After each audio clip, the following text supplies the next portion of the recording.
আল্লাহ তোমায় ডাকার মতো ডাকিতে জানি না, তাই কি তুমি দাও না সাড়া, বুঝতে পারি না আমি, বুঝতে পারি না। আল্লাহ তোমায় ডাকার মতো ডাকিতে জানি না, তাই কি তুমি দাও না সাড়া, বুঝতে পারি না আমি, বুঝতে পারি না। অবুঝা আমি পাপী, আমি পাপের সীমানা, বারে বারে তোমার কাছে তাই তো ক্ষমা চাই আমি, তাই তো ক্ষমা চাই। অবুঝা আমি পাপী, আমি পাপের সীমানায়,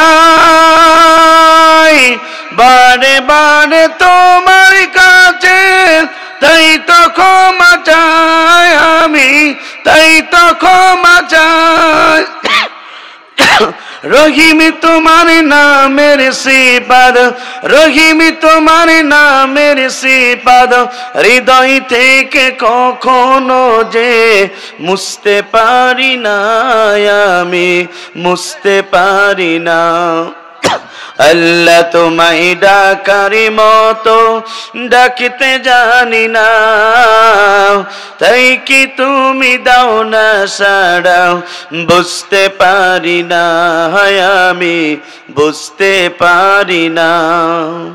এ খোদা তুমি অন্তর্যামী, না বলা কথা জানো, মিনতি জানাই অভাগারের তোমার কাছে টানো। এ খোদা তুমি অন্তর্যামী, না বলা কথা জানো, মিনতি জানাই অভাগারের তোমার কাছে টানো। স্রষ্টা তুমি, সৃষ্টি আমি, মাঝে দিয়ালে নাই, পাপ করেছি দেখে মনে, তাই তো ক্ষমা চাই আমি, তাই তো ক্ষমা চাই। হেরা ভেবে কাজ কুড়ালাম, হেরা ভেবে কাজ কুড়ালাম, অন্ধ বলে তোমার দানের সৌরভ দেখি নাই আমি, সৌরভ দেখি নাই। আল্লাহ তোমায় ডাকার মতো ডাকতে জানি না, তাই কি তুমি দাও না সাড়া, বুঝতে পারি না আমি, বুঝতে পারি না। আল্লাহ তোমায় ডাকার মতো ডাকতে জানি না, তাই কি তুমি দাও না সাড়া, বুঝতে পারি না আমি, বুঝতে পারি না। চিৎকার করে বলেন মারহাবা। এও যে করে লা ইলাহা। ভাই বক্সগুলো বন্ধ করে শুধু মনিটরটা চালা। ও লা ইলাহা সুবহানাল্লাহ আলহামদুলিল্লাহ, লা ইলাহা। আসমানে আল্লাহ, জমিনে আল্লাহ, হায়াতে আল্লাহ, মাউতে আল্লাহ, লা ইলাহা। ও সুবহানাল্লাহ আলহামদুলিল্লাহ, লা ইলাহা। কোরআন আমাদের সংবিধান, ওরাও সবাই তার বিজয় নিশান। কথা বলুন ঠিক না ঠিক? আপনার আমার সংবিধানের নাম কি? কারা কারা মুসলমান? দুই হাত তুলে আল্লাহকে দেখান। আমরা দাদিতে মুসলমান, আমাদের জীবন গ্রন্থ নামাজ আল্লাহর কোরআন, আমাদের অবস্থা আল্লাহ, আমাদের নেতা হচ্ছে নবী মুহাম্মদ রাসূলুল্লাহ সাল্লাল্লাহু আলাইহি সাল্লাম। কথা বলুন ঠিক না ঠিক? আমাদের আহ্বাস আল্লাহ, আমাদের নেতা হচ্ছে নবী মুহাম্মদ রাসূলুল্লাহ সাল্লাল্লাহু আলাইহি ওয়াসাল্লাম। আর মুসলমানদের জীবন গ্রন্থ নামাজ আল্লাহর কোরআন। কথা বলুন ঠিক না ঠিক? কিছুদিন আগে আমরা দেখতে পেরেছিলাম ফ্রান্সের সরকারের প্রধানমন্ত্রী ম্যাক্রো বিশ্ব নবীকে নিয়ে কটূক্তি করেছিল। বাংলাদেশের তৌহিদি জনতারা টেকনাফ থেকে তেতুলিয়া, রূপসা থেকে পাথুরিয়া, সুন্দরবন থেকে বান্দরবন প্রত্যেক টিংসির মুসলমানেরা মাথায় কাপড়ের কাপড় বেঁধে গোটা পৃথিবীতে বিশ্ব নবীর পক্ষে স্লোগান দিয়েছিল, আমরা সেই নবীর উম্মত। কথা বলুন ঠিক না ঠিক? এখানে শেষ নয় প্রিয় বন্ধুরা, আপনারা নবী বিশ্ব নবী আখিরি জামানার নবী, যে নবীর চেহারা দেখলে পরে এতিম সন্তানগুলো পিতা হারানোর বেদনা ভুলে যেত, যে নবীর চেহারা দেখলে পরে ক্ষুধার্ত সাহাবীগণ ক্ষুধা নেবার হয়ে যেত, যে নবীর চেহারা দেখলে পরে অর্থাৎ ক্ষুধার্ত সাহাবীগণ ক্ষুধা নেবার হয়ে যেত। সেই নবী যখন এই কালেমার দাওয়াত দিয়েছিল, ইসলামের দাওয়াত দিয়েছিল, জাতির লোকদেরকে জাহান্নাম থেকে বাঁচিয়ে আল্লাহর জান্নাতের পথের ঠিকানা ব্যবস্থা গ্রহণ করেছিল, ওই আবু জেহেল সরকারের মিথ্যা মামলাকে দীর্ঘ 29টি মাস কারাবরণ করেছিল। কারারুদ্ধ অবস্থায় গাছের লতা পাতা পর্যন্ত চিবিয়ে চিবিয়ে খেয়েছে, বাথরুমগুলো ছাগলের নেতির মতো হয়েছে। তারপর বিশ্বনবী কালেমার দাওয়াত থেকে 1 ইঞ্চি সরে দাঁড়ায় নাই। আমরা সেই নবীর উম্মত। কথা বলুন ঠিক না ঠিক? এখানে শেষ নয় বীর বন্ধুরা, আপনারা আমার বিশ্বনবী আখিরি জামানার নবী, এই জমিনে কালেমার দাওয়াত দেওয়ার কারণে ওই তায়েফের দুষ্ট যুবকেরা আল্লাহ রাসূলকে টার্গেট করে বৃষ্টির মতন পাথর মেরেছিল। পাথর আঘাত প্রাপ্ত হয়ে নবীর সমস্ত শরীর থেকে রক্ত বের হয়েছিল। অর্থাৎ এই জমিনে 3টি বারের জন্য অর্থাৎ তায়েফের ময়দানে বিশ্বনবী বেহুশ হয়ে গিয়েছিল। তারপরে বিশ্বনবী কালেমার দাওয়াত থেকে 1 ইঞ্চি সরে দাঁড়ায় নাই। কথা বলুন ঠিক না ঠিক? এখানে শেষ নয় প্রিয় বন্ধুরা, আপনারা মনে বিশ্বনবী আখিরি জামানার নবী, এই জমিনে কালেমার দাওয়াত দেওয়ার কারণে উহুদের ময়দানে দান্দার ভাবে শহীদ করতে হয়েছিল। এই জমিনে কালেমার দাওয়াত দেওয়ার কারণে অর্থাৎ মাতৃভূমি ছেড়েছিল, পিতৃভূমি ছেড়েছিল। তারপরে বিশ্বনবী কালেমার দাওয়াত থেকে 1 ইঞ্চি সরে দাঁড়ায় নাই। আমরা সেই নবীর উম্মত। কথা বলুন ঠিক না ঠিক? এখানে শেষ নয় প্রিয় বন্ধুরা, এই জমিনে কালেমার দাওয়াত দেওয়ার কারণে আল্লাহ রাসূলের পুরাশ আপনার সোনার সাহাবীগণ পর্যন্ত তারা হাত দিয়েছেন, চোখ দিয়েছেন, কান দিয়েছেন, বুকে রক্ত ঢেলে এই জমিনকে সিক্ত করেছেন। রাসূল অসংখ্য সোনার সাহাবীগণ পর্যন্ত তারা অর্থাৎ বুকে রক্ত ঢেলেই এই জমিনকে সিক্ত করেছে। রাসূলের প্রিয় সোনার সাহাবীগণ পর্যন্ত বাতিল শক্তির কাছে 1 সেকেন্ডের জন্য মাথা নত করে নাই। কথা বলুন ঠিক না ঠিক? আর ওলামা ওয়ারাসাতুল আম্বিয়া, অর্থাৎ নবীদের উত্তরসূরি আছে হক্কানি আলেমগণ। সেই হক্কানি আলেমগণ যখন গোটা পৃথিবীতে কালেমার দাওয়াত দিয়েছিল, ইসলামের দাওয়াত দিয়েছিল, জাতির লোকদেরকে জাহান্নাম থেকে বাঁচিয়ে আল্লাহর জান্নাতের পথের ঠিকানা ব্যবস্থা গ্রহণ করেছিল। যুগে যুগে যত স্বৈরাচার ছিল, যুগে যুগে যত ইসলাম বিরোধী, কোরআন বিরোধী ব্যক্তি ছিল, যুগে যুগে যারা আলেম বিরোধী ছিল, ওই স্বৈরাচাররা আলেমদেরকে মিথ্যা মামলা দিয়ে রাতের পর রাত, দিনের পর দিন অন্ধপ্রকার জীবন যাপন করিয়েছে। অসংখ্য আলেমকে পৃথিবীর মাঝ থেকে অর্থাৎ এই কালেমার দাওয়াত দেওয়ার কারণে ফাঁসির কাস্টে ঝোলা হয়েছে। তারপরে বাংলার জমিনে সহ গোটা পৃথিবীতে একজন হক্কানি আলেম বাতিল শক্তির কাছে 1 সেকেন্ডের জন্য মাথা নত করে নাই। কথা বলুন ঠিক না ঠিক? সুতরাং আফসোস লাগে, দুঃখ লাগে, যিনি গোটা পৃথিবীতে 50টা বছর ধরে কোরআনের তাফসীর করেছিল, কাবা ঘরে 3 দিন ইতিকাফ করার সুযোগ পেয়েছিল, 2 রাকাত নামাজ পড়ার সুযোগ পেয়েছিল, 4 ঘন্টা কোরআনের তাফসীর শুনে হাজার হাজার ইহুদি এবং নাস্তিকরা কালেমা পড়ে মুসলমান হয়ে গিয়েছিল। যার জন্য গোটা পৃথিবীর মুসলমান কাঁদে, যার জন্য এই বাংলাদেশের অসংখ্য মুরব্বিরা পর্যন্ত সাই নামাজে বলে বলে কাঁদে, যার জন্য এই বাংলাদেশের তরুণ প্রজন্ম অহংকারীরা অর্থাৎ তারা বুকের রক্ত ফেলেই এই জমিনকে সিক্ত করেছে। অর্থাৎ এই জামানার শ্রেষ্ঠ আলেম, জাতির শ্রেষ্ঠ তাফসীরকারক, কোরআনের পাখি আল্লামা সাঈদী পর্যন্ত কালেমার দাওয়াত দেওয়ার কারণে ওই জালেমরা পরিকল্পিতভাবে 13টি বছর ধরে মিথ্যা মামলা দিয়ে অন্ধপ্রকার জীবন যাপন করিয়ে ইনজেকশনের মাধ্যমে বিষ ঢুকিয়ে কোরআনের পাখি আল্লামা সাঈদীকে বিদায় গ্রহণ করানো। তারপরে কোরআনের পাখি আল্লামা সাঈদী পর্যন্ত বাতিল শক্তির কাছে 1 সেকেন্ডের জন্য মাথা নত করে নাই।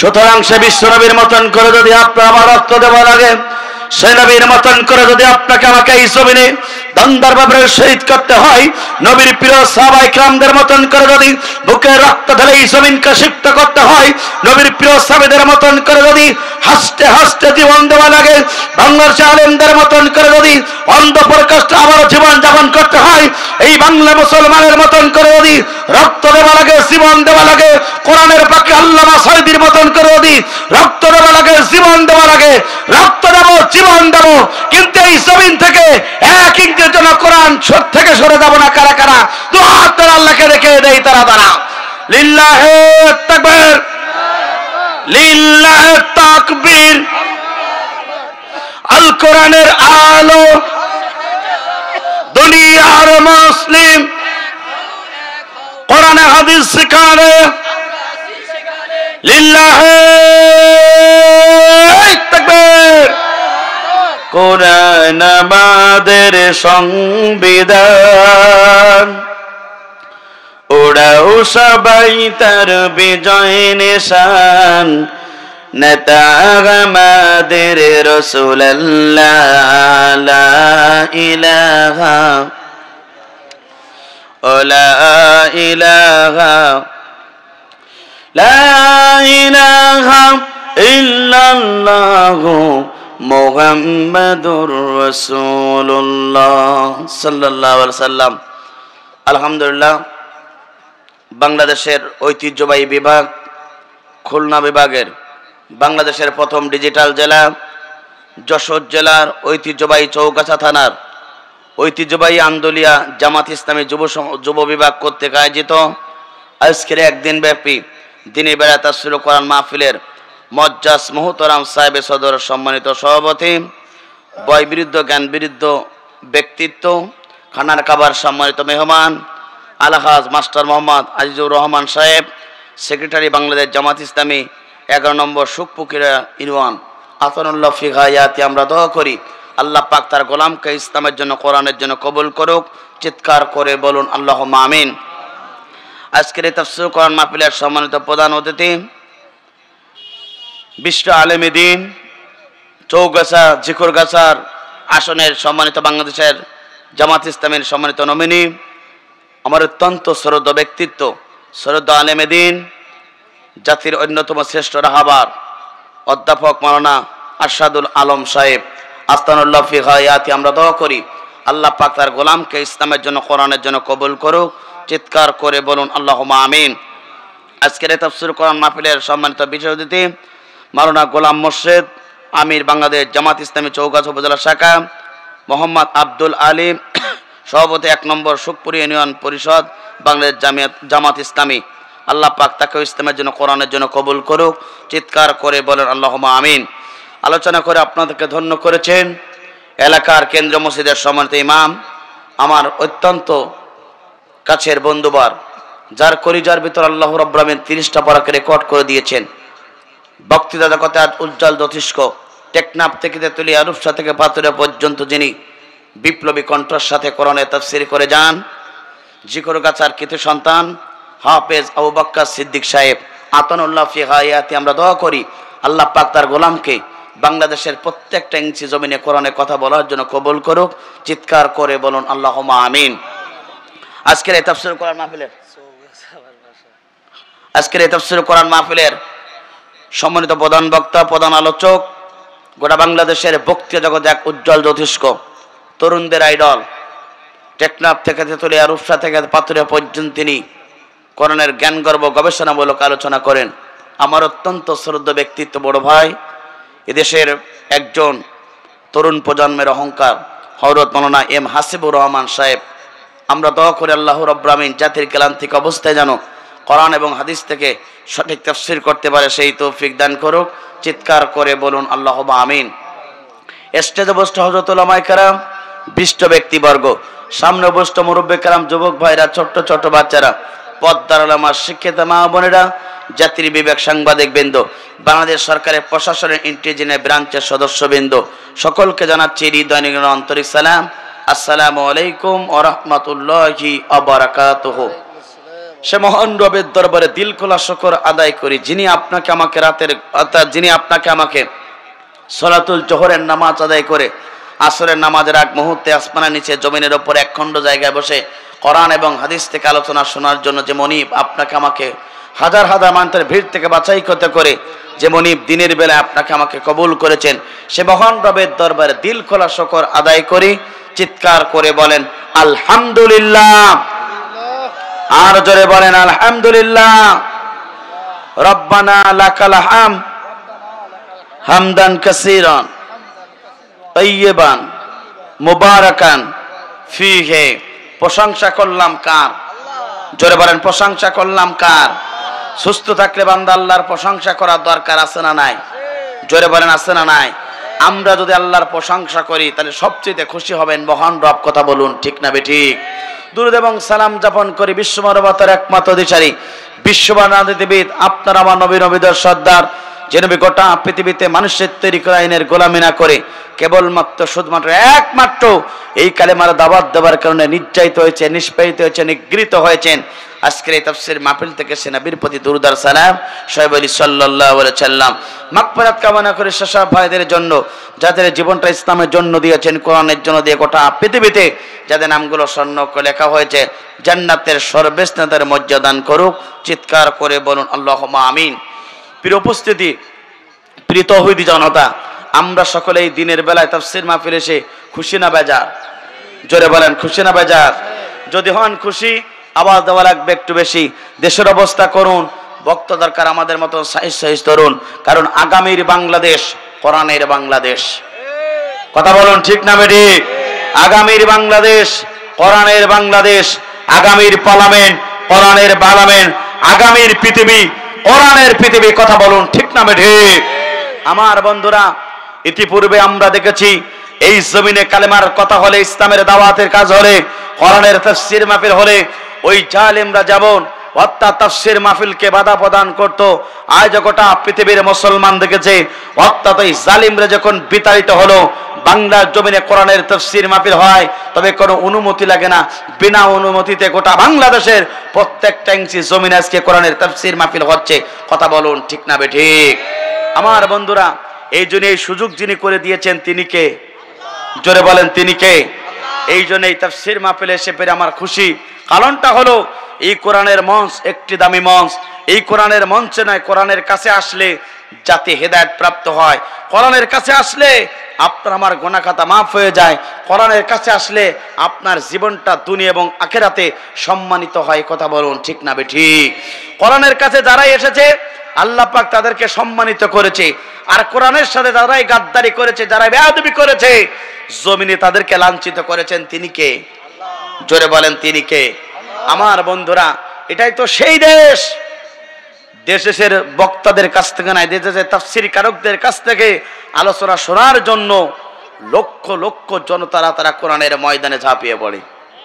কথা বলুন ঠিক না বেঠিক? যার বাস্তব প্রমাণ আপনারা গত 3 তারিখে দেখেছেন। আমার বন্ধুরা, গোটা বাংলাদেশের বক্তৃতা জগতে এক উজ্জ্বল জ্যোতিষ্ক তরুণ প্রজন্মের অন্যতম অহংকার, স্বাধীনতার পরে সবচেয়ে বড় তাফসীর মাহফিল হয়েছে ওই আদ্দিন ফাউন্ডেশনের উদ্যোগে 3 দিন ব্যাপী তাফসীর কোরআন মাহফিল।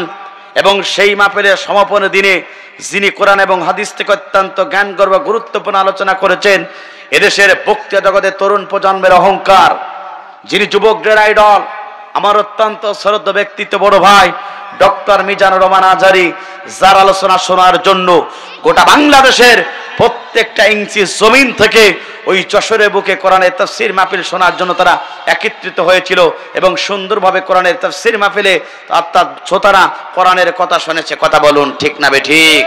আমার বন্ধুরা, অর্থাৎ কোরআনের সবচেয়ে বড় বুলবুলিটা ওই 16টি বছর ধরে কোরআনের তাফসীর মাহফিল করার কারণে, কোরআনের হক দাওয়াত দেওয়ার কারণে যাত্রী লোকদেরকে জাহান্নাম থেকে বাঁচিয়ে আল্লাহর জান্নাতের পথের ঠিকানা ব্যবস্থা গ্রহণ করার কারণে ওই জালিমরা পরিকল্পিতভাবে জাতির শ্রেষ্ঠ সম্পদ, জাতির শ্রেষ্ঠ তাফসীর কারক কোরআনের পাখি আল্লামা সাঈদীকে তারা পরিকল্পিতভাবে বিষ প্রয়োগ করে অর্থাৎ কোরআনের পাখিকে তারা দুনিয়ার মাঝ থেকে বিদায় গ্রহণ করিয়েছে। কথা বলুন ঠিক না বেঠিক? অর্থাৎ কোরআনের পাখিকে তারা বিদায় করে মনে করেছিল যে আমরা এই সমাজে টিকে থাকবো, কিন্তু না, কোরআনের পাখি আজকে তিনি শহীদ হয়ে আল্লাহর দরবারে চলে গেছে। তার কোরআনের পাখির ছাত্রগুলো আজকে বাংলার জমিনে কোরআনের কথা বললে আজকে অসংখ্য কোরআনের লক্ষ লক্ষ কোরআনের শ্রোতারা তার জবান থেকে কোরআনের তাফসীর মাহফিলে একত্রিত হয়ে যায়। কথা বলুন ঠিক না বেঠিক? আমার বন্ধুরা, কিন্তু কি দেখলাম, কোরআনের কথা তিনি বললেন, কোরআনের তাফসীর করলেন, কিন্তু আফসোস দুঃখ এখানেই, যারা চুরি করে ওদের বিপক্ষে কথা বললেই চুরিটাই খেপে যায়। কথা বলুন ঠিক না বেঠিক? যারা দুর্নীতি করে তাদের বিরুদ্ধে কথা বললে দুর্নীতিবাজরা খেপে যায়। তিনি বলেছেন এক জালিম বিতাড়িত হয়েছে, অন্য জালিম আসার জন্য চিন্তা করতেছে। এক জালিম বিদায় হয়েছে, অন্য জালিমরা সমাজের বুকে ওত পেতে আছে। এই কথাটা তিনি বাংলা ভাষায় বলেছেন, কিন্তু আমরা দেখলাম এদেশের অসংখ্য মুসলমানেরা অর্থাৎ আলেমকে নিয়ে ষড়যন্ত্র লিপ্ত হয়েছে। কথা বলুন ঠিক না বেঠিক?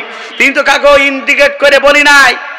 আমার বন্ধুরা, সুতরাং যারা সমাজে দুর্নীতি বা যারা চুরি করে তাদেরই গায়ে পেলে আগুন ঝরবে, তাদেরই গা জ্বালা করবে। কথা বলুন ঠিক না বেঠিক? আমার বন্ধুরা, তার কথা একটু বলতে হয়। আমার বন্ধুরা, ডক্টর মিজানুর রহমান আজারী এমন একজন তাফসীর কারক যার আলোচনা শোনার জন্য লক্ষ লক্ষ জনতারা সকাল থেকে যশোরের বুকে তারা ভিড় করেছিল। কথা বলুন ঠিক না বেঠিক? আমার বন্ধুরা, সুতরাং এই সমাজে যারা সুদ খায়, আমি যদি সুদের বিপক্ষে অবস্থা যদি বক্তব্য দেই, ওই সুদখোরেরা কি আমার জন্য ওই চৌগাছা থেকে বড় বড় মিষ্টি নিয়ে আসবে? জোরে বলে নিয়ে আসবে? যারা এই সমাজে জিনা করে তাদের বিপক্ষে যদি কোরআন থেকে হাদিস থেকে কথা বলি, ওই জিনাখোররা কি আমার পক্ষে আমার সাথে খারাপ আচরণ ছাড়া ভালো আচরণ করবে? জোরে বলেন করবে?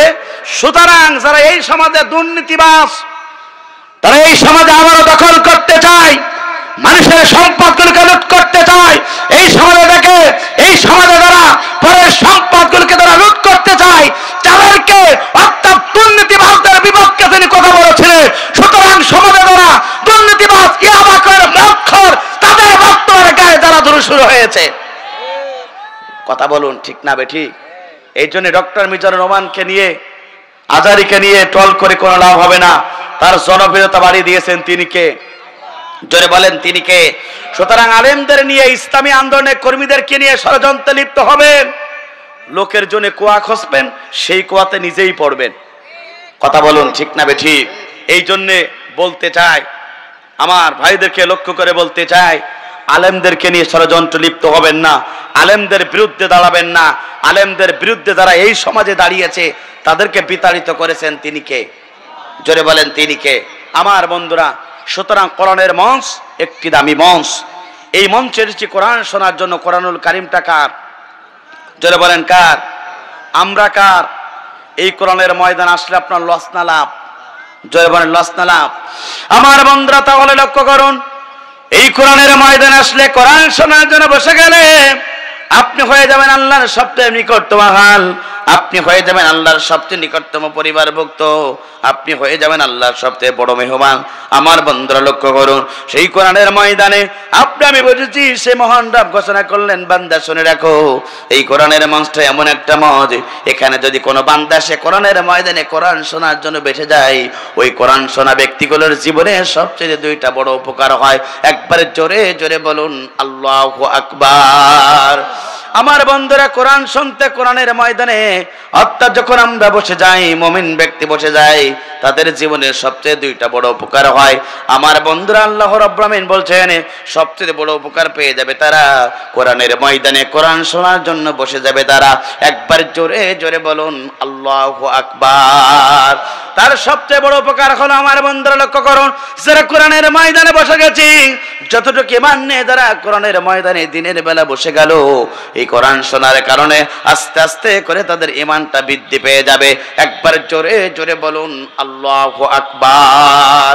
এটা আমার কথা না, মহাগ্রন্থ আল কোরআনুল কারীমের কথা। আল্লাহ রাব্বুল আমিন সুন্দরভাবে ঘোষণা করলেন, ইন্নামাল মুমিনুনা আল্লাযীনা ইযা যুকিরাল্লাহু ওয়া ইযা তুলিয়াত আলাইহিম আয়াতুহু জাদাতুহুম ঈমানাও ওয়া আলা রাব্বিহিম ইয়াতাওয়াক্কালুন। ইয়াতাওয়াক্কালুন। আল্লাহ পাক বলেন বান্দা শুনে রাখো, মুমিন ব্যক্তির সম্মুখে যখন এই কোরআনের কথা বলা হবে, মুমিন ব্যক্তির সম্মুখে যখন কোরআন থেকে তাফসীর করা হবে, মুমিন ব্যক্তির জীবনের এক নম্বর উপকার হলো তারা যদি সুফিসারে কোরআন শুনতে পারে, মনোযোগ সহকারে কোরআন শুনতে পারে। এই দুইটা কমিটমেন্ট দিয়ে যারা কোরআনের ময়দানে যদি তারা কোরআন শুনতে পারে, আল্লাহ রাব্বুল আমিন বলছেন বান্দা শুনে রাখো, এই কোরআন শোনার জন্য যতটুকু মান নিয়ে কোরআনের ময়দানে তুমি বসে গেল, এই কোরআন শোনার কারণে আল্লাহ রাব্বুল আমিন আস্তে আস্তে করে তোমার ঈমানটা বৃদ্ধি পেয়ে যাবে। একবার জোরে জোরে বলুন আল্লাহু আকবার। আল্লাহ পাক বলেন বান্দা শুনে রাখো, যারা কোরআনের ময়দানে কোরআন শোনার জন্য বসে গেল, এক নম্বর প্রকার হলো তাদের ঈমানটা বেড়ে যাবে। কিন্তু আফসোস লাগে, দুঃখ লাগে আমার বন্ধুরা, লক্ষ্য করুন 16টি বছর ধরে দেশের অসংখ্য মুসলমানেরা তারা কোরআনের ময়দানে কোরআন শুনেছিল, কিন্তু আফসোস লাগে, দুঃখ লাগে, ওদের সম্মুখে কোরআনের তাফসীর মাহফিলে কোরআন আলোচনা করলে ওদের ঈমান বাড়ি নাই, ওদের আবু জেলের মতন করে তাদের জীবনের শয়তানি বেড়েছিল। কথা বলুন ঠিক না বেঠিক? আল্লাহ রাব্বুল আলামিন বলছেন মুমিন ব্যক্তির সম্মুখে কোরআনে আলোচনা করা হলে মুমিন ব্যক্তির জীবনে এক নম্বর প্রকার হলো আস্তে আস্তে করে তাদের ঈমানটা বেড়ে যায়। আত্ম লাগে, দুঃখ লাগে আমার বন্ধুরা, 16টি বছর ধরে এদেশের অসংখ্য তাফসীরকারকেরা তারা কোরআনের তাফসীর করেছিল, কোরআন থেকে আলোচনা শুনেছিল, অসংখ্য মুসলমানের সন্তানের ঈমান বাড়ি নাই, আবু জেলের বাচ্চার মতন জীবনের সবচেয়ে শয়তানি বেড়েছিল। কথা বলুন ঠিক না ঠিক? আমার বন্ধুরা, আল্লাহ পাক বলেন বান্দা শুনে রাখো, মুমিনদের সম্মুখে কোরআন শুনলে তাদের ঈমানটা বেড়ে যাবে। দ্বিতীয় নম্বর উপকার হলো আমার বন্ধুরা, ওই ঈমানদারেরা দুনিয়ার কোনো জালিমের কাছে মাথা নত করবে না, দুনিয়ার কোনো স্বৈরাচারের কাছে মাথা নত করবে না, কেবলমাত্র শুধুমাত্র একমাত্র তারা আল্লাহর প্রতি মাথা নত করবে। একবার জোরে জোরে বলুন আল্লাহু আকবার। মুমিন ব্যক্তিগুলো মাথা নত করে কার কাছে? জোরে বলেন কার কাছে? মুমিন ব্যক্তিগুলো মাথা নত করবে আল্লাহর কাছে। আর আল্লাহ পাক বলেন বান্দা শুনে রাখো, তুমি যদি আমার কাছে মাথা নত করতে পারো, তুমি যদি আমার কাছে ভরসা করতে পারো, আমি বা আল্লাহ রাব্বুল আমিন বলছে শোনো বান্দা, তোমার প্রতি আসমান এবং জমিন থেকে রহমত এবং সাহায্য পাঠিয়ে দেব। একবার জোরে জোরে বলুন আল্লাহু আকবার। ওই ছাত্র আন্দোলনে ভাইরা যখন 2024 সালে 5 আগস্টের দিনে তারা যখন রাজপথে নেমে আল্লাহর প্রতি ভরসা করে যখন লিল্লাহে তাকবীর ধ্বনির আওয়াজ দিয়েছিল, আল্লাহ পাক তাদেরকে সাহায্য করলো। আমার বন্ধুরা, ওই জালিমরা সমাজ থেকে বিতাড়িত হতে বাধ্য হলো। আর এই যুব সমাজদের নয়, ছাত্র আন্দোলনের ভাইদেরকে আল্লাহ রাব্বুল আমিন বিজয় দান করলেন। কথা বলুন ঠিক না বেঠিক? আমার বন্ধুরা, সুতরাং মুমিন ব্যক্তি যদি আল্লাহর প্রতি ভরসা করে, মুমিন ব্যক্তির বিজয় দান করান তিনি কে? জোরে বলেন তিনি কে? আমার বন্ধুরা, এই জন্য আপনাকে আমাকে ঐক্যবদ্ধ হতে হবে। এই সমাজে বাঁচবো ততদিন, আল্লাহর কোরআনের পক্ষে থাকবো ততদিন। এই সমাজে বাঁচবো ততদিন, এই সমাজে ইসলাম কোরআন প্রতিষ্ঠার আন্দোলন করব ততদিন। এই সমাজে বাঁচবো ততদিন, হকের পক্ষে থাকবো ততদিন। আমরা বাতিলের পক্ষে থাকতে চাই না। কথা বলুন ঠিক না বেঠিক? আপনি আমি যদি হকের পক্ষে থাকতে পারি, আপনাকে বিজয় দান করাবেন তিনি কে? আর আপনি আমি যদি বাতিলের কাছে যদি মাথা নত করেন, আল্লাহ পাক আপনার বিজয় দেবে না, বরঞ্চ আপনাকে এই দুনিয়া ছাড়ার পূর্বে লাঞ্ছিত অপমানিত করে আপনাকে ছাড়বে। কথা বলুন ঠিক না বেঠিক? আমার বন্ধুরা, আপনারা আমার নবী, বিশ্ব নবী, আখেরি জামানার নবী এই পৃথিবীতে কেন এসেছিলেন, কারণটা কি জানার দরকার আছে না নাই?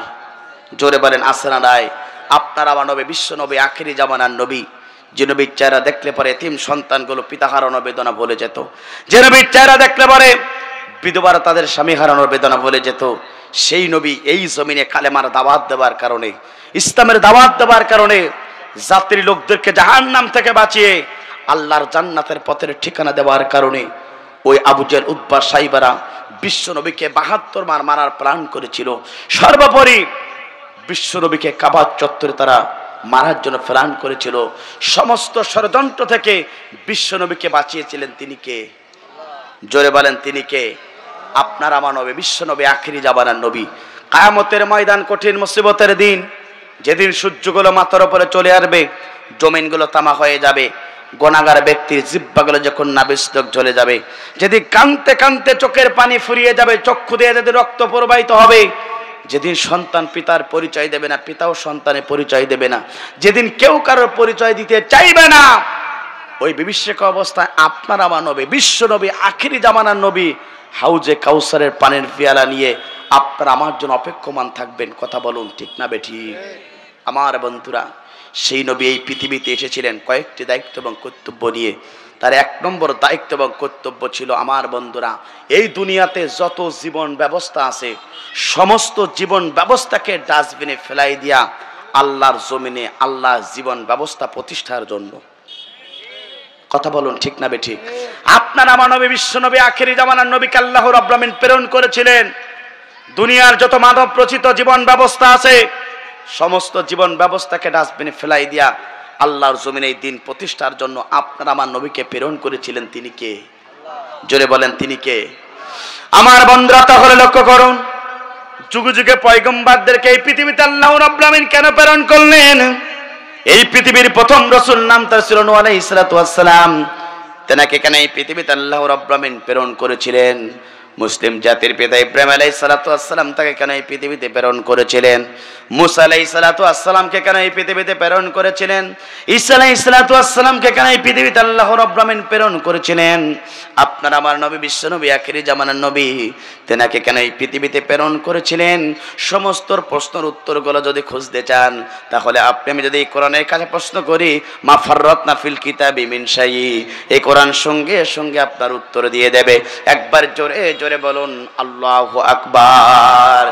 সেই মহান রব ঘোষণা করলেন, বান্দা শুনে দেখো, কেন আমি রাসূলকে এই পৃথিবীতে প্রেরণ করলাম।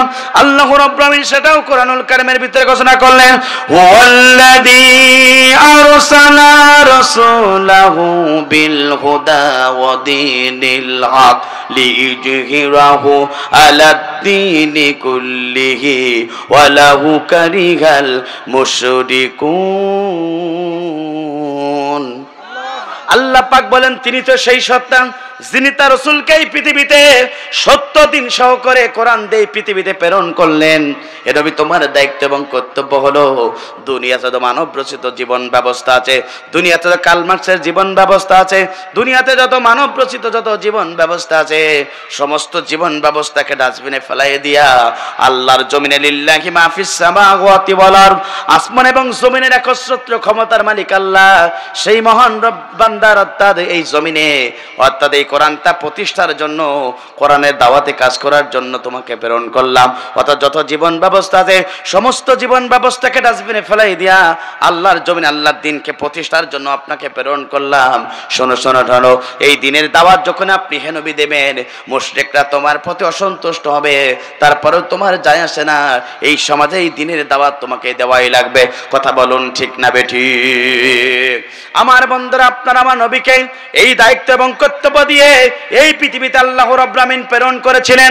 অর্থাৎ যত জীবন ব্যবস্থা আছে সমস্ত জীবন ব্যবস্থাকে ডাস্টবিনে ফেলাই দিয়া আল্লাহর জমিনে আল্লাহর দ্বীন প্রতিষ্ঠার জন্য আপনার আমার নবীকে আল্লাহ রাব্বুল আলামিন প্রেরণ করেছিলেন। আমার প্রশ্ন হলো, নবীর উম্মত হিসাবে এই সমাজে যদি আল্লাহ রাসূলকে যদি এই জীবন ব্যবস্থা প্রতিষ্ঠার জন্য রাসূলকে প্রেরণ করতে পারেন, নবীর উম্মত হিসাবে এই সমাজে আমাদের দায়িত্ব এবং কর্তব্য হলো এই জমিনের মালিক আল্লাহ, আল্লাহর জমিনে আল্লাহর দ্বীন প্রতিষ্ঠার আন্দোলন করা লাগবে। কথা বলুন ঠিক না বেঠিক? বিশ্ব নবী যদি এই দ্বীনের দাওয়াত দিতে পারে, আপনি আমি সেই নবীর দ্বীনের দাওয়াতি কাজ করার দরকার আছে না নাই?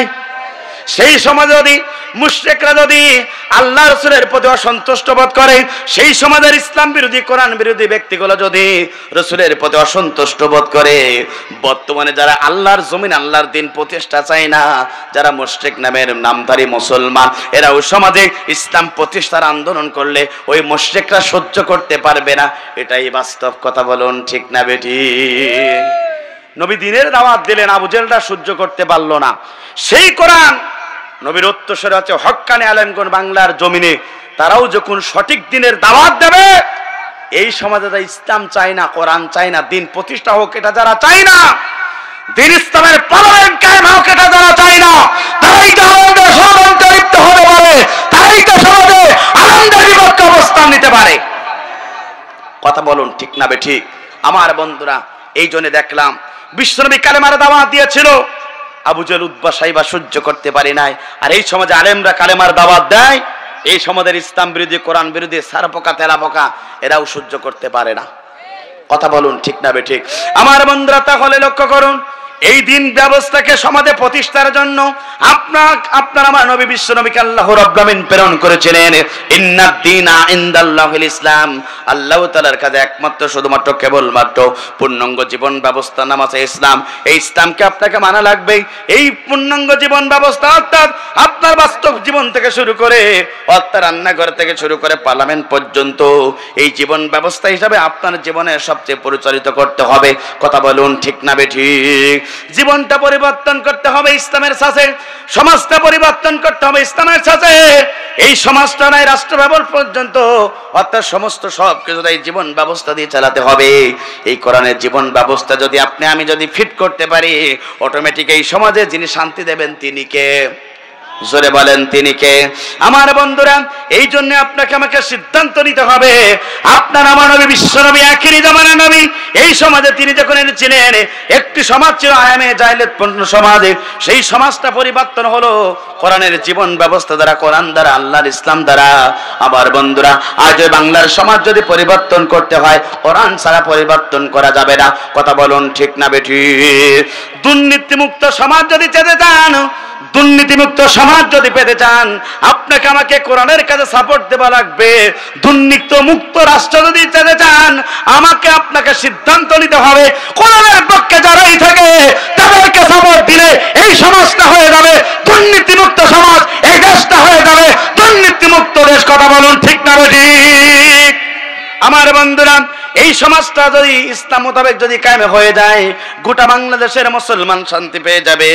আপনার আমার নবী বিশ্ব নবী আখিরি জামানার নবী এই সমাজকে প্রতিষ্ঠার জন্য কত কষ্ট করেছিলেন, কেমন কষ্ট করেছিলেন, কেমন করে ইসলামের প্রতিষ্ঠার আন্দোলন করতে গিয়ে ওই জালিমরা বিশ্ব নবীকে কত কষ্ট দিয়েছিল, জুলুম নির্যাতন করেছিল। আমার বন্ধুরা লক্ষ্য করুন, আল্লাহর নবী বিশ্ব নবী আখিরি জামানার নবী বিশ্ব নবী কাবার চত্বর চলে গেলেন। কাবার চত্বর গিয়ে মনটা খুব খারাপ, তার নিজের আপন চাচা পৃথিবীর মাঝে বিদায় গ্রহণ করলেন, তার প্রিয়তম স্ত্রী খাদিজা দুনিয়ার মাঝে বিদায় গ্রহণ করলেন, মনটা খুব খারাপ। এরপর কাবার চত্বরে বিশ্বনবী চলে গেলেন, চিন্তা করলেন 2 রাকাত নামাজ আল্লাহর জন্য আমি পড়তে চাই। বিশ্বনবী আপনার আমার নবী কাবার চত্বরে চলে গেলেন। কাবার চত্বরে যাওয়ার পরে 2 রাকাত নামাজ পড়ার জন্য তিনি দাঁড়িয়ে গেলেন। কাবার চত্বরের পাশে আবু জাহল উতবা সাহিবারা তারা মিটিং করতেছিলেন। গোল মিটিং করে তারা সিদ্ধান্ত নিয়েছিল, মুহাম্মদ আমাদের চিরশত্রু, এই সমাজের সবচেয়ে মুহাম্মদ আমাদের চিরশত্রু। মুহাম্মদকে যদি বিদায় গ্রহণ করানো যায়, তাহলে অবশ্যই এই সমাজে আমরা যা বলবো সেটাই সমাজের লোক না মানতে বাধ্য হয়ে যাবে। আবু জাহল এই প্ল্যান করে মিটিং করে বসেছিলেন।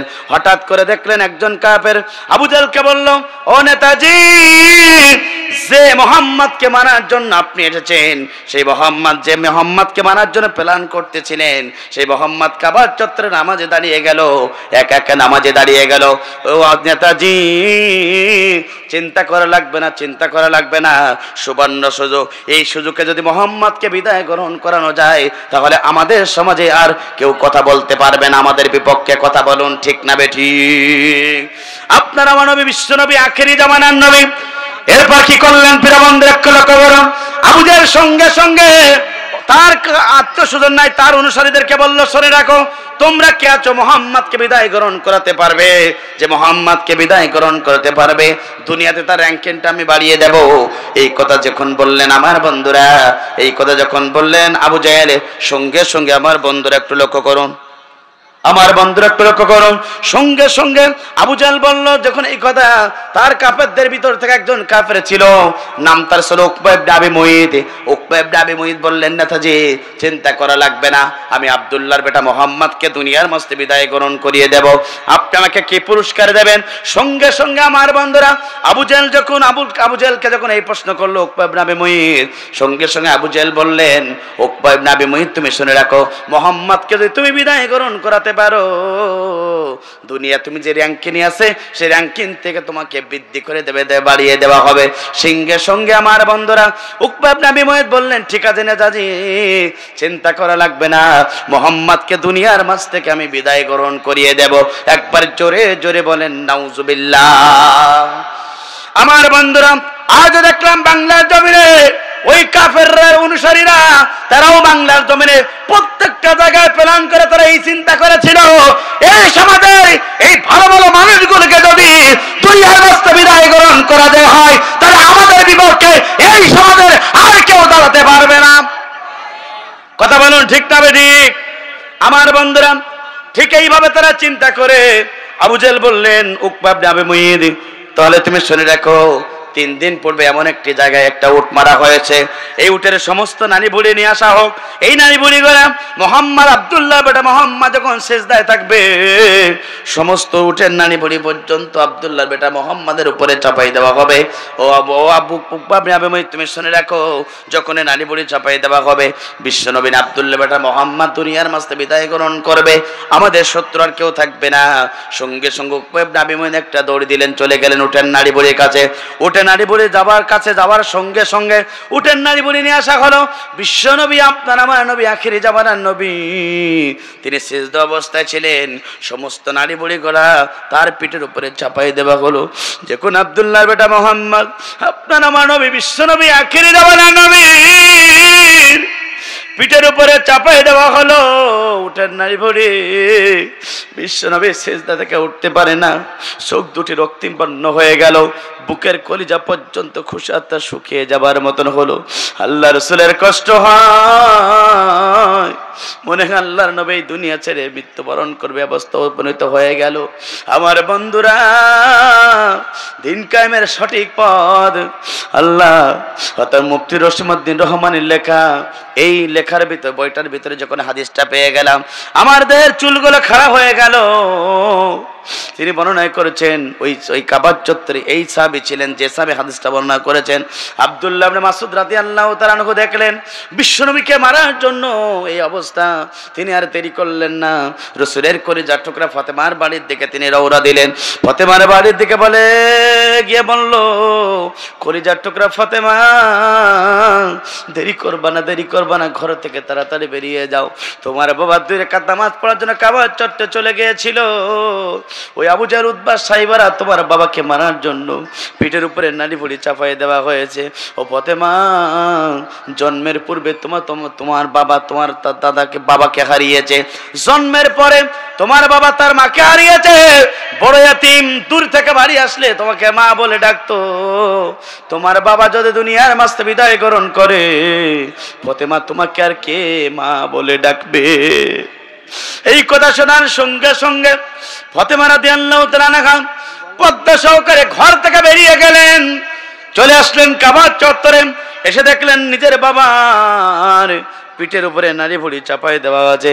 সমস্ত নারী বুড়িগুলো 2 হাত দিয়ে তিনি সরিয়ে দিলেন। সরিয়ে দেওয়ার পরে বিশ্বনবী সেজদা থেকে উঠলেন, দেখলেন রাসূলের 2টা চোখ রক্তিম হয়ে গেল, বুকের উপরে ধড়ধড় করে কলিজার টুকরা ফাতেমা বিশ্বনবীকে জিজ্ঞাসা করে, ও আমার বাবা যান, জন্মের পূর্বে আপনি আপনার বাবাকে হারিয়েছিলেন, জন্মের পরে আপনি আপনার মাকে হারিয়েছেন, ও আমার আব্বা যান, যতদিন আপনি বেঁচে আছেন ততদিন আপনি দূর থেকে আসলে আপনি আমাকে মা বলতেন, কেন কাবার চত্বরে তারা আপনাকে মারতে চায় একটি বারের জন্য জানতে চায়, আপনি কি তাদের কোনো ঘর বাড়ি জ্বালিয়েছেন? রাসূল বললেন, না মা, আমি তাদের ঘর বাড়ি জ্বালাই নাই, আপনি কি তাদের সম্পদগুলো ভক্ষণ করেছেন অবৈধভাবে? রাসূল বললেন, না মা, আমি তাদের সম্পদগুলো আমি লুণ্ঠন করি নাই, কিছু করি নাই। কলিজার টুকরা ফাতেমা বলল, আব্বা জান, তাহলে কেন আবু জাহল আপনাকে মারতে চাই? জবান থেকে একটি বারের জন্য জানতে চাই। সঙ্গে সঙ্গে বিশ্বনবীর 2টা চোখ দিয়ে রক্তাক্ত পানি, দাড়ি মুবারক বেনি জমিনে বলে টপ টপ করে পড়ে আর বলে, মা,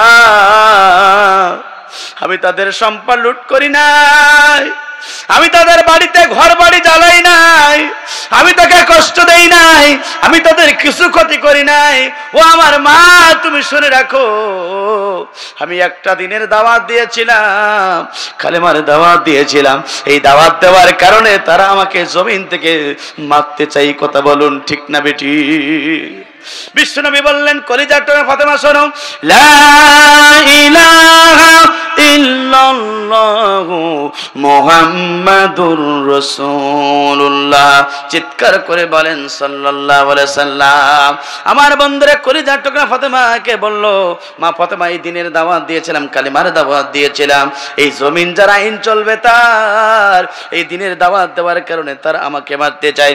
সঙ্গে সঙ্গে বিশ্বনবী বললেন, কলিজার টুকরা ফাতেমা, তুমি কি আমার জন্য একটু পানির ব্যবস্থা গ্রহণ করতে পারবে না? সঙ্গে সঙ্গে ফাতেমা চলে গেলেন। কাবার চত্বরের পাশে একটা আঙ্গুর বাগান ছিল, ওই আঙ্গুর বাগানে তিনি ঢুকে গেলেন। মালিক ছিল আদ্রাস।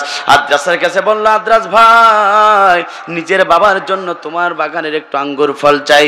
আদ্রাস ওই বাগানের সবচেয়ে ভালো মানের আঙ্গুর গুলা উঠিয়ে নিয়ে কলিজার টুকরা ফাতেমার হাতে উঠিয়ে দিলেন। ফাতেমা কিছু চাপ দিলেন, এক গ্লাস আঙ্গুর ফলের রস হয়ে গেল। সেই রস টক করে এসে বিশ্বনবীর হাতে উঠিয়ে দিলেন। বিশ্বনবী সেবন করলেন, শরীরে একটু রক্ত হলো। দুহাত তুলে আল্লাহর কাছে বিশ্বনবী বললেন, ও আল্লাহ, এই দিনের দাওয়াত দেওয়ার কারণে এই কাবার চত্বরে যে কাফেররা আমাকে মারতে চায়, আল্লাহ তোমার কাছে দোয়া করি আমি নবী যেন বেঁচে থাকতে থাকতে এই কাফেররা দুনিয়ার মাঝ থেকে ধ্বংস হয়ে যায়। একবার জোরে জোরে বলুন আল্লাহু আকবার। আমার বন্ধুরা বিশ্বনবী দোয়া করলেন। বলেন তো, দুনিয়ার সমস্ত দোয়াগুলো ব্যর্থ হতে পারে, নবীর দোয়া কি ব্যর্থ হবে? জোরে বলেন ব্যর্থ হবে। নবী দোয়া করলে 100% কবুল হয়ে গেল। বদরের পরের বছরে বদরের প্রান্তরে মদ এবং মাদের কাঁধে ওই আবু জাহল সহ 7 জন কাফের দুনিয়ার মাঝ থেকে তারা জাহান্নামী হয়েছিলেন। আমার বন্ধুরা, বিশ্বনবী দাওয়াতি কাজ করেছিলেন, তিনি দাওয়াত দিয়েছিলেন। আবু জাহল বাসায় বা সত্য করতে পারি নাই। আল্লাহ রাব্বুল আমিন নবী দোয়া করলেন, বদরের প্রান্তরে আবু জাহল বাসায় বলা ধ্বংস হয়ে গেল। আমার বন্ধুরা, ওই জালিমরা পর্যন্ত কোরআনের পাখি, জাতির শ্রেষ্ঠ সন্তান কোরআনের পাখি আল্লামা সাঈদীকে তারা পরিকল্পিতভাবে হত্যা করেছিল। কোরআনের পাখি আল্লামা সাঈদী বলেছিল, শোনো শোনো শোনো, তোমরা যদি আমাকে অন্যায়ভাবে প্রতির বস্ত্র বিদায় গ্রহণ করো, শুনে রেখো কান খেলে, অর্থাৎ তোমরা ওই জালিমরা এক পাঁচের ক্ষমতার চেয়ারে তোমরা বসতে পারবে না। কোরআনের পাখি আল্লামা সাঈদী দোয়া করেছিল, আসমানে কবুল হয়েছিল।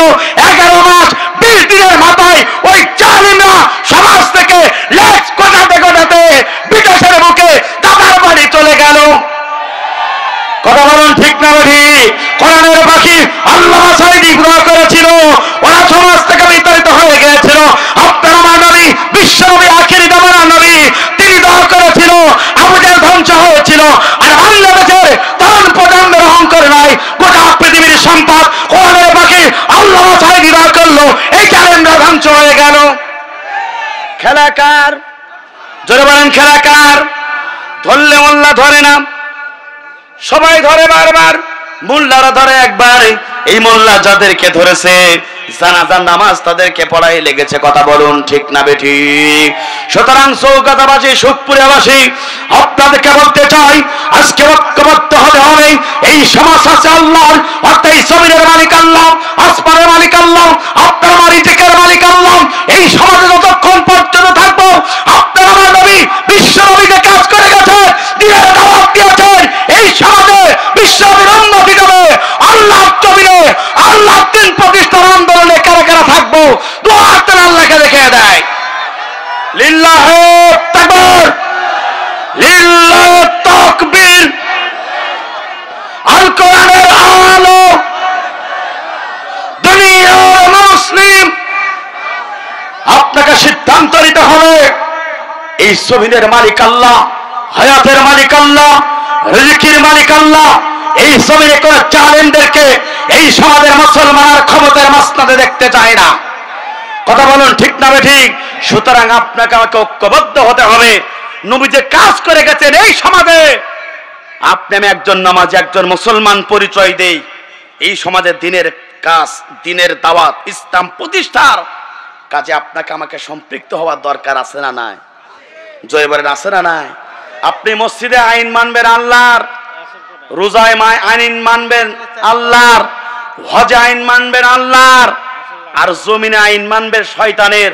আপনার মতন মুনাফিক আর আসমানের নিচে জমিনের উপরে একজন হতে পারে না। কথা বলুন ঠিক না বেঠিক? সুতরাং মসজিদ এবং আল্লাহর আইন মানি, এই জমিনের মালিক আল্লাহ। এই জমিনে এসেও আল্লাহর আইন মানার দরকার আছে না নাই? জোরে বলেন আছে না নাই? এই জন্য রসুল যে দায়িত্ব নিয়ে এই পৃথিবীতে এনেছিলেন, দুনিয়ার সমস্ত জীবন ব্যবস্থাকে বাদ দিয়া আল্লাহর জমিনে আল্লাহর দিন প্রতিষ্ঠার জন্য আপনার আমার নবী এসেছিলেন। আপনি আমি নবীর উম্মত হিসাবে এই সমাজে এই দিন প্রতিষ্ঠার আন্দোলনে সম্পৃক্ত হওয়ার দরকার আছে না নাই? যারা হতে পারবেন তারা নবীওয়ালা কাজ করলেন, নবীর শাফায়াত পাবেন। আর এই জমিনে আপনি মুসলমান পরিচয় দিবেন, কিন্তু এই জীবন ব্যবস্থা মানবেন না, আপনি নবীর সুপারিশ পাবেন না। কথা বলুন ঠিক না বেঠিক? সুতরাং আমার সময় সংক্ষিপ্ত, এই জন্য আপনাদেরকে বলতে চাই, আল্লাহর এই জমিনে ইসলাম মানার দরকার আছে না নাই? জীবন ব্যবস্থা ইসলাম মানার দরকার আছে না নাই? আমার বন্ধুরা, এই সমাজটাকে যদি দুর্নীতি মুক্ত, ইয়াবা মুক্ত, চোর মুক্ত, যদি জালিম মুক্ত সমাজ যদি আপনি পেতে চান, আপনাকে এখন থেকে সিদ্ধান্ত নিতে হবে এই সমাজে কারা চুরি করে না, কারা দুর্নীতি করে না, কারা মানুষের হক ফাঁকি দেয় না, কারা মসজিদে ইমামতি করে, জমিনেও তাদের যদি ইমামতি করার সুযোগ করে দেন, বিশ্বাস করুন এই সমাজটা হবে একটি দুর্নীতি মুক্ত সমাজ। এই সমাজটা হবে ইয়াবা মুক্ত সমাজ। এই সমাজটা হবে ফেঞ্চি মুক্ত সমাজ। কথা বলুন ঠিক না বেঠিক? আর আপনি আমি যদি এই জীবন ব্যবস্থা বাদ দিয়ে যদি মানব রচিত জীবন ব্যবস্থা যদি আপনি মানতে চান, তাদেরকে সাপোর্ট করেন, দল করেন, পার্টি করেন, আল্লাহ পাক বলছেন কোরআনের ভিতরে যে ওরা দুনিয়াতেও ক্ষতিগ্রস্ত হবে, আখিরাতেও ক্ষতিগ্রস্ত হবে। সূরা ইমরানের 85 নম্বর আয়াত। এই জন্য আমার বন্ধুরা, এখন থেকে সিদ্ধান্ত নিতে হবে এই জমিনে বাঁচবো একমাত্র কেবলমাত্র শুধুমাত্র আল্লাহর কোরআনের জন্য বাঁচতে চান কারা কারা? দুহাত তুলে এবার আল্লাহকে দেখান তারা। লিল্লাহে তাকবীর, লিল্লাহে তাকবীর। আসুন আমরা যেন এতটুকু মেসেজ নিয়ে বাড়ি যেতে পারি যে জীবনে বাঁচবো যতদিন, কোরআনের পক্ষে থাকবো ততদিন। কথা বলুন ঠিক না বেঠিক? আমরা এই সমাজটাকে কোরআন দিয়ে সাজাতে চাই, কারণ এই সমাজ যদি কোরআন দিয়ে চলে, এই সমাজের কোনো মানুষ আর কেউ মানুষকে আঘাত করতে পারবে না। কথা বলুন ঠিক না বেঠিক? তো আসুন আমরা যেন একটা মেসেজ জীবনে বাস্তবায়ন করতে পারি। রসুল যে দায়িত্ব নিয়েছিলেন, এই দায়িত্ব আপনি আমি একজন মুসলমান হিসাবে সমাজে পালন করব, অর্থাৎ দিনের পক্ষে থাকবো, কোরআনের পক্ষে থাকবো, ইসলামের পক্ষে থাকবো। ইসলামের পক্ষে যারাই থাকে তাদের পক্ষে থাকবো, তাদেরকে সাপোর্ট করব, তাদেরকে ভালোবাসবো। জীবনের মৃত্যু আগ পর্যন্ত আল্লাহর জমিনে আল্লাহর দিন প্রতিষ্ঠার আন্দোলনে যেন আমরা সম্পৃক্ত হতে পারি, সেই তৌফিক দান করুক। চিৎকার করে বলেন আল্লাহুম্মা আমিন। আজকে মরলে কালকে 2 দিন, পরের দিন কেউ চিনবে না, যাদের জন্য করলা কামাই মরলে তারা চিনবে না। আজকে মরলে কালকে 2 দিন, পরের দিন কেউ চিনবে না, যাদের জন্য করলা কামাই মরলে তারা চিনবে না। থাকতে সময় আমল করো, ঈমান করো খাঁটি, শেষ ঠিকানা তোমার আমার 3.5 হাত মাটি। আজকে মরলে কালকে 2 দিন, পরের দিন কেউ চিনবে না, যাদের জন্য করলা কামাই মরলে তারা চিনবে না। কত কষ্ট করে তুমি করলা সাদের বাড়ি, সেই বাড়িতে ঠাই হবে না, ছাড়তে হবে পাড়ি। কত কষ্ট করে তুমি করলা সাদের বাড়ি, সেই বাড়িতে ঠাই হবে না, ছাড়তে হবে পাড়ি। বহু মায়ার টানে তুমি রবের বিধান ভুলো না। কথা বলুন ঠিক না বেটি? মোহ মায়ার টানে তুমি রবের বিধান ভুলো না। পাপ পুণ্যের হিসাব নেবেন একদিন মালিক রব্বানা। আজকে মরলে কালকে 2 দিন, পরের দিন কেউ চিনবে না, যাদের জন্য করলা কামাই মরলে তারা চিনবে না। কথা বলুন ঠিক না বেঠি? সুতরাং আপনি যাদের জন্য লড়েন, যাদের জন্য আপনি কিছু করতে চান, ওই নেতা অবৈধ নেতা আপনার মৃত্যুর পরে পরিচয় দেবে না। সুতরাং আপনার জীবন তাদের সাথে গড়ুন যারা দুনিয়াতেও পরিচয় দেবে, আখিরাতেও আপনার আমার জন্য সুপারিশ করবে। কথা বলুন ঠিক না বেঠিক? আসুন আমরা যেন এই সমাজে ইসলাম প্রতিষ্ঠার আন্দোলনে সম্পৃক্ত হতে পারি। কোরআনওয়ালা ব্যক্তিদের সাথে আমার যেন সম্পর্ক হয়, দুনিয়া এবং আখিরাতে আমরা ভালো থাকবো। আল্লাহ রাব্বুল আমিন আপনাকে আমাকে সেই সৌফিক দান করুক।